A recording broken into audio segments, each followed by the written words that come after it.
Welcome back. We're tracking breaking news out of Washington. The Senate just minutes ago voting to approve NATO membership for both Finland and Sweden. The ratification received overwhelming bipartisan support today. It is seen as a key step in opening up the 30-member organization. And both countries applied to NATO in May following Russia's invasion of Ukraine.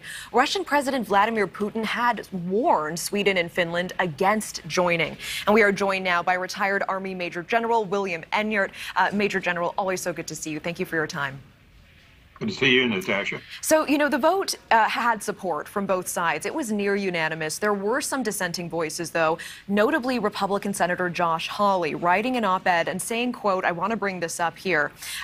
We need to vote no because we need to focus on China. So he said in part, when it comes to Chinese imperialism, the American people should know the truth. The United States is not ready to resist it. Expanding American security commitments in Europe now would only make that problem worse and America less safe. What is your take on this? Well, I think I'd tell Senator Hawley that we can walk and chew bubblegum at the same time. We prevent wars and we win wars with alliances. By adding Finland and Sweden to NATO, we are actually strengthening NATO and we're increasing our security in the Baltic and in the Arctic. With global warming in the melting Arctic, there are more and more trade routes going to be opening up there, natural resources, and so we need to have a secure presence in the Arctic. As for China, we similarly need to build our alliances in the Indo-Pacific region. And we need to do that in order to offset China's increasing economic and military power. And we also must end our manufacturing dependency on China. Neither of which have anything at all to do with admitting either Sweden or Finland to NATO. By admitting them, we're not going to be weakening our presence against China. I appreciate that perspective. And also want to ask, Putin has repeatedly warned of consequences if Sweden and Finland were to join NATO. Do you think he will follow through on any of those threats, or is that just bluster? Well, I think today Putin has his hands full in dealing with Ukraine.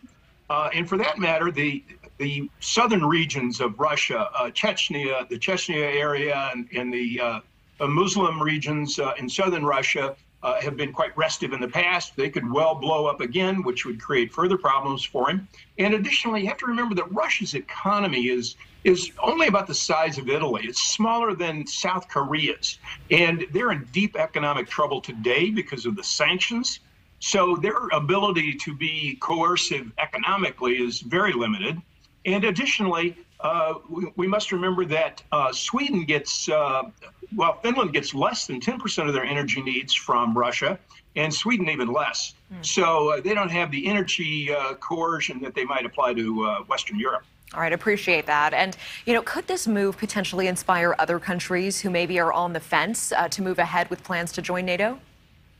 Well, Ukraine, Georgia, and Bosnia have all applied to join NATO. They're asking to join NATO. I think the larger question here is, who would NATO accept?